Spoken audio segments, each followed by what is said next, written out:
Hello viewers. आज मैं एक ईवीएस का टॉपिक लेके आई हूँ जिसका नाम है प्लांट्स। मैं आपको इसके टाइप्स के बारे में एक्सप्लेन करूँगी। बच्चे कंफ्यूज होते हैं थोड़ा इसके बारे में, तो आज मैंने ये टॉपिक पकड़ा है।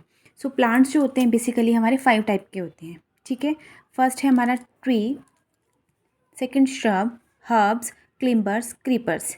ठीक है, तो अब फर्स्ट की हम बात करें तो ट्री की बात करेंगे। तो ट्री बच्चों को मोस्टली पता होता है, इसमें बच्चा कम कंफ्यूज होता है।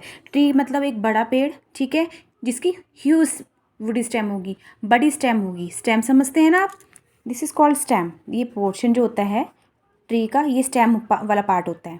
तो ट्री एक बड़ा पेड़ होगा, ठीक है, इसको नहीं एक्सप्लेन करते हैं ज़्यादा। नेक्स्ट हम आते हैं श्रब पे।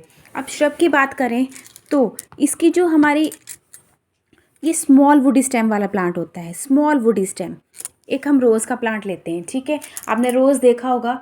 रोज़ जो है हमारा, उसकी आपने स्टेम देखी होगी कितनी मोटी होती है, कांटे कांटे लगे होते हैं, वुडी स्टेम होती है उसकी। ठीक है, होती वो भी सॉलिड है, हार्ड होती है वो भी, पर वो होती है हमारी स्मॉल वुडी स्टेम, पतली पतली होती है। जैसे ट्री की बड़ी मोटी होती है ना, वैसे श्रब की क्या होती है, स्मॉल वुडी स्टेम होती है। ट्री की बड़ी स्टेम होती है, ह्यूज वुडन स्टेम होती है, और श्रब की क्या होती है, स्मॉल वुडी स्टेम होती है। ये आपने ध्यान रखना है। थर्ड हम हर्ब की बात करें तो हर्ब एक छोटा सा प्लांट होता है। हर्ब है, हर्ब्स मतलब स्मॉल प्लांट, ठीक है, और उसकी सॉफ्ट स्टेम। जैसे आप एक तुलसी का प्लांट देखा होगा आपने, वो एक हर्ब का एग्जाम्पल है। तुलसी प्लांट देखा होगा, उसमें देखा है आपने कितना पतली सी उसकी वो होती है, स्टेम होती है ना, वो इजीली ब्रेक भी हो जाती है। सो हर्ब जो होता है हमारा एक स्मॉल प्लांट होता है और उसकी सॉफ्ट स्टेम होती है। थर्ड है हमारी क्लिम्बर्स। जो क्लिम्बर्स होते हैं हमारे, उनकी वीक स्टेम होती है, ठीक है, वीक, बहुत ही कमज़ोर होती है, और उनको खड़े रहने के लिए हमें सपोर्ट देना पड़ता है। क्लिम्बर्स के जो प्लांट्स होते हैं, ट्री है ना, उनको स्टैंड होने के लिए हमें सपोर्ट देना पड़ता है। लाइक आपने पी के प्लांट देखे होंगे, या आपने देखे होंगे बिटर गर्ड के प्लांट। घिये के पौधा देखा होगा, घिया, उसको जब आप लगाते हैं, उसकी बेल को स्टैंड करने के लिए आपको सपोर्ट लगाना पड़ता है ना, लकड़ियों का या कुछ, आप कुछ भी यूज़ करते हैं। तो वैसे ये क्लिम्बर्स होते हैं, ठीक है।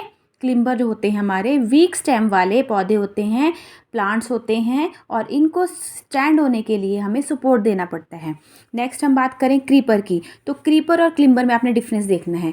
होते ये भी वीक स्टेम है क्रीपर की भी, पर क्लिम्बर में क्या था, सपोर्ट चाहिए था प्लांट को खड़ा होने के लिए, but creeper doesn't need support, ये ज़मीन के ऊपर ही फैल जाता है। जैसे पम्पकिन का प्लांट है ना, ये हमारा क्रीपर का एग्जाम्पल है। पम्पकिन देखा होगा ना आपने, कद्दू का देखा होगा, वो ज़मीन के ऊपर फैल जाता है, उसको सपोर्ट की ज़रूरत नहीं होती। But climber need support, creeper doesn't need support to stand. Both are weak stem, but they need support, they doesn't need support. Okay, ये डिफरेंस है इन दोनों में, तो ये आपने ध्यान में रखना है, ठीक है।